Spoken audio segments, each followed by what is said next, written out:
How we doing, guys? And it's finished. Chelsea 2, Arsenal 3. And I didn't think I would actually be sitting here seeing Arsenal score 3 goals at Stamford Bridge and win a game of football. And I'm actually annoyed because this game should have been over. The tie should have been over. We could have put out such a reserve side for the second leg because it's not an exaggeration. It should have been 4 at a minimum, 5. Absolutely should have been game over. But we let them back into it. Not once, but twice. Because we started to get sloppy. We lowered ourselves to their level. And we fell asleep. I'm not exaggerating when I say this, right? But Chelsea looked better to me under Maresca than what I witnessed tonight. And you could sit there all day long and say there was no Reece James. There was no Cole Palmer. There was no Caicedo. Well, hold on a minute. Throughout most of this season, we've had no Gabriel, no Saliba, games where we didn't even have those together. If I remember rightly, we didn't have Gabriel or Saliba when we played at Stamford Bridge in the league. We've lost multiple players throughout and we're told, get on with it, crack on. So get on with it and crack on. But let's be honest. Apart from Reece James, Cole Palmer never played against us in the league and Caicedo got sent off. So where's the difference? I thought they were better and more dangerous then than they were tonight. They looked a shambles and we should have finished the tie.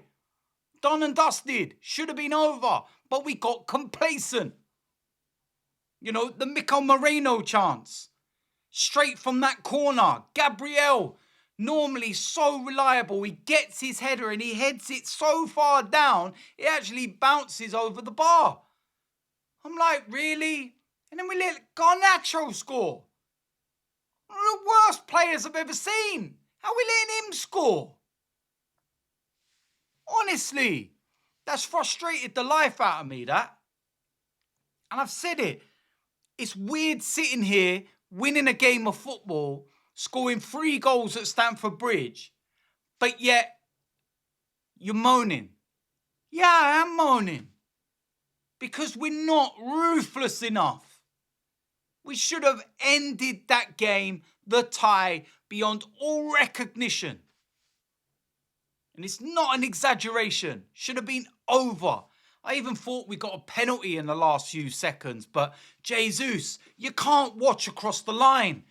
One of the biggest things that frustrates me in football is when a player is looking across a line, can see everything in front of him, and yet still goes too early and is miles offside. I see it all the time and I'm like, really?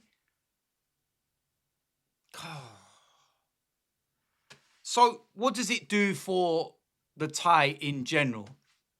I'll say this now. I do think we're going to have enough in 3 weeks' time when we play Chelsea at the Emirates. I do think that we'll beat them. And even if they bring back the likes of Cole Palmer and Reece James and Caicedo, who won't be suspended, and all the rest of it. But we put ourselves in a position where we're going to have to go out with a very strong side and we're going to have to perform. When we could have taken it a little bit easier. We could have looked at it and said, you know what? We're already halfway up, Wembley way. Make a few changes. We've got important league games coming up. Now we've got to, prepare and get ready for Nottingham Forest at the weekend. We've got Inter Milan next week. We've got to look at the Inter Milan game as being the non-priority and make loads of changes. Declan Rice played, 80-odd minutes in this one. And he's going to have to go again against Nottingham Forest. Saka played the whole game. He's going to have to go again against Forest. Martin Zubimendi as well. So, yeah, listen. And you know what the maddest thing is? And we were speaking about this before, and there was a lot of talk and discussion about this left-back position. And Jurriën Timber was the one that got the nod, went in at left-back, and Ben White right back, and he completed 90 minutes, which is good. Got a goal as well. But I think we looked really vulnerable on our left-hand side with Jury and Timber there because he's just not balanced. He can do a job, but we just don't have that balance with a right-footed player having to play there. We miss Calafiori big time. Big time do we miss him. But even like, and Capian, oh God. So frustrating.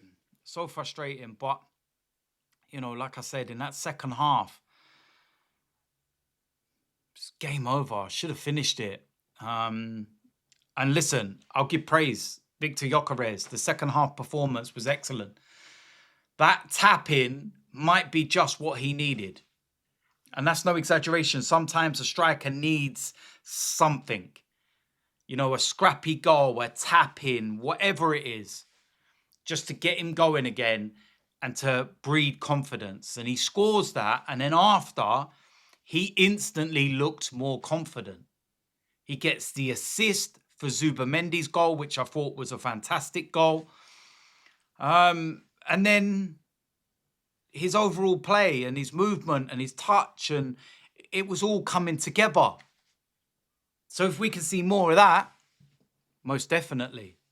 Most definitely. But yeah, I don't know. It's one of them really, isn't it? I just look and I think of the substitutes as well, and Havertz coming on for Rice, and I think I'd rather Havertz come on for Gyökeres, and he went up front rather in that number 8 role, which I just don't think suits him, and he doesn't play well there. But yeah, listen, it is what it is, and you know what? It's an interesting stat as well that, I mean, that's the 23rd game now this season, where we've scored first and we've won the game. Every time we've scored first and gone 1-0 up, we've won every single game. 23. It's a mad stat, isn't it? Jeez. It's a mad statistic when you think about it. Not even a draw, but I didn't think that I'd be sitting here after a victory against Chelsea feeling so down, so kind of like, and I think it's more to do with that whole situation that there, you know, a second leg and everything else, and you kind of got that, what if we just got the job done tonight? Because we genuinely could have got the job done. Out of sight, finished, finito.